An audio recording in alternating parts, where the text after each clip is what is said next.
Hey everyone, welcome back to my channel. My name is Stephanie Bree. Today I'm talking about miniature warfare and miniature figurines in tabletop wargaming and tabletop role-playing games. You could extend this to tokens and board games if you wanted to, but that's a stretch, so don't stretch it that far. But let's talk about miniature war games. I have to be upfront and honest. I do not have more than a surface level familiarity with miniature wargaming. I know my D&D history, and so I know that Dungeons and Dragons was originally an offshoot of a war game called Chainmail, which is itself an offshoot of older war games.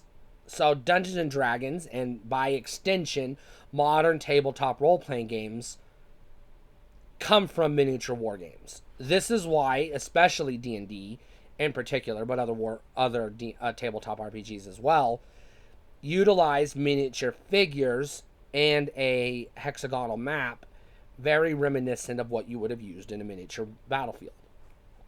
This is why we do this. We use minis because our game came from minis. However, I have played a game of Chainmail. I downloaded the PDF. I read the rules as best as I could, and using my knowledge of Dungeons and Dragons and extrapolating what I didn't know about Chainmail, me and my nephew sat down and we played a campaign of Chainmail once.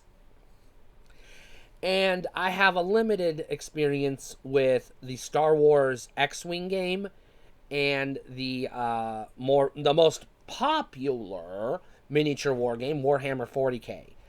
I did live with a woman a few years ago who was really into miniature war games, and she had a bunch of them, not just those two. She had a ton of them. Holy shit. Way too fucking many of them for me. I was overwhelmed. But she did get me into X-Wing, so I do have a full set of X-Wing ships and pieces, and I have the whole game. I could sit down and play a campaign of X-Wing right now if I wanted to. I could dig out the pieces and play. Personally, my interest was more in the warships, not the fighters. So I never did get into and I don't remember what it's called, so forgive me. I didn't get into the game with the big ships, but that's the one I wanted to play. I just didn't have the money to buy Star Destroyers and Corellian cruisers, etc., etc. I didn't have that kind of money. X-Wings and TIE Fighters are relatively cheap in comparison. So, yeah, I can have a whole fleet of TIE Fighters and, I'm good to go. However, my experience with 40K is fairly limited. She did take me to the miniature wargame shop, which I was in Dallas at the time, so that's a mega city. So they did have a miniature wargame store, which only sold miniature wargame pieces. This wasn't a comic book shop that sold 40K stuff. This was a miniature wargame store that only sold miniature. So they had World War II minis, they had pirates and pirate ship minis, they had Revolutionary War minis and Civil War minis, etc. They had all those other fantasy and sci-fi mini games too, that I was overwhelmed to learn that there were that many in existence. I have a very strong interest in minis. Some of this goes back to my affinity for model trains, specifically the HO scale model trains, which are in the same scale as most of your wargame minis are anyways. They're in the similar scales. So my interest is in, I like HO scale model trains, and I love Dungeons and Dragons, and I have a lot of D&D minis, so why not give Warhammer a try? Now, I was not willing to invest $100 in a starter box to get started on Warhammer, so my sister gave me a starter box that she had lying around that she didn't need anymore, that had an assortment of pieces and figures to try out. She didn't give it to me. She loaned it to me, I should say. She loaned it to me so that I could, identify the figures, read the book, learn the game, etc. So I was able to at least get a surface level familiarity with 40K. And to be honest, it's not a bad game.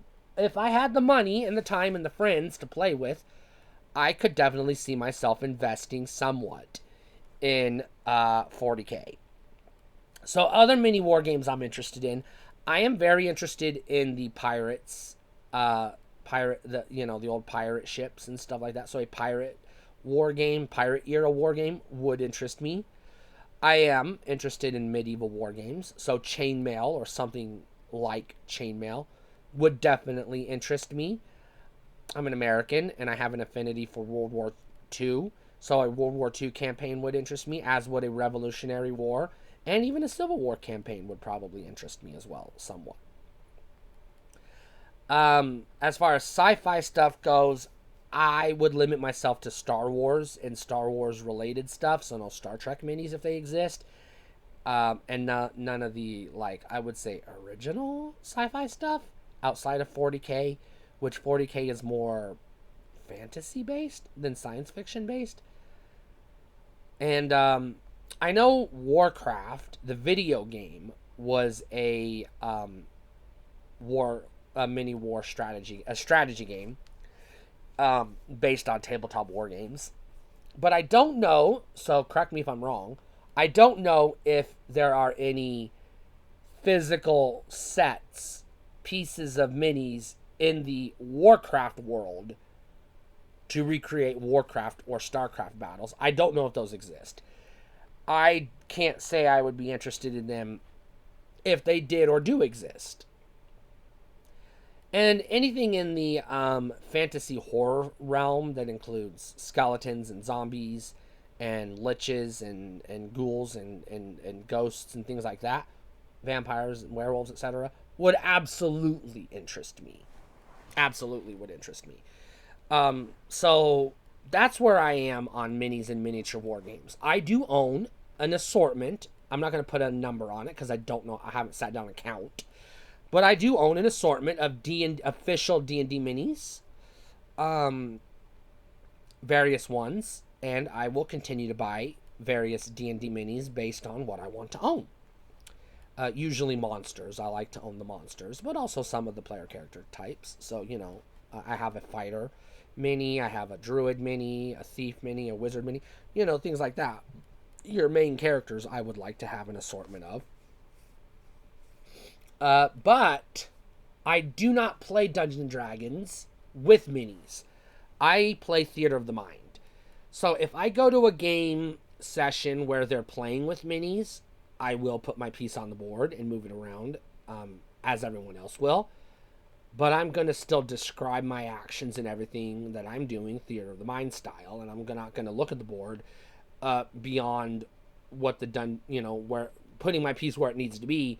I'm still going to imagine the playing field as the dungeon master describes it. And if the dungeon master is a piece of shit who can't describe anything and instructs me to just look at the board, I don't play with that dungeon master ever again. I won't go back to that game. I'll be like, no, dude, it's your job to describe it to me so I don't have to look at the goddamn board. Because it's not a fucking board game.